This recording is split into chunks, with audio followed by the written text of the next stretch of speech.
All right, I already made dough once today, but I figured maybe I should get this down on the record to share with my mom when she gets to use her sweet, sweet new Captain Cook pizza oven. All right, so we got 3 cups of all-purpose flour. I've got 8 grams of pizza yeast. I'm gonna mix that together. All right. Now we're gonna put in a little bit of salt. Stir that in.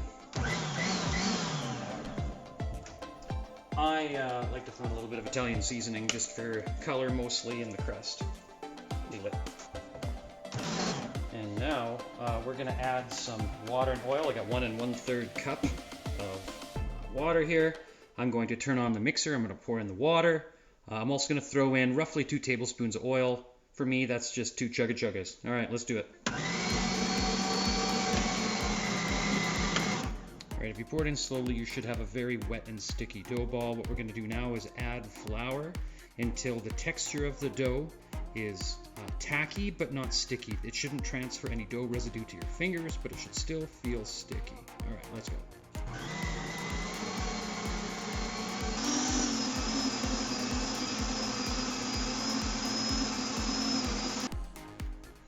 All right, I ran my dough for, I don't know, a couple minutes here. You really want to stretch out the dough so that all of the kind of long molecules like your glutens, your starches, are all stretched out linear. Once they're linear and overlapping, more adhesion is going to occur and you're going to get a dough that doesn't tear later on. And you're just going to get a nice texture on the bottom. Hopefully kind of like a flaky with lots of air bubbles and stuff. All right, let's check on our dough. Yeah. If you don't have one of these machines, you just have to knead the dough on a floured surface. I ended up using probably 3/4 cup of flour on top of the initial 3 cups of flour. Yeah. So what we're doing here is we're getting a little bit of transfer. But you know what? I think it's pretty good. I could probably run it through a little bit longer and get a little bit more dough.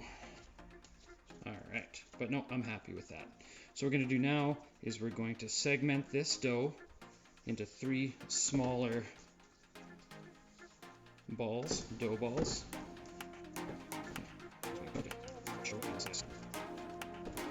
We're going to dust it with a little bit more flour. There we go. Now what we're going to do is we're going to stretch and fold over. We're going to stretch, we're going to fold over, and we're going to kind of press and push through.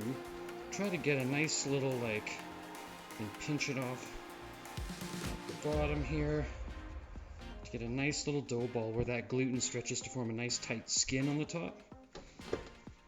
Alright, so in time, then you add a little bit of stretch, fold over, and stretch, and fold over. You push through underneath, so you can just shoot it and pinch it down. There we go. Nice kind of ball. There, get the glue ball. Okay.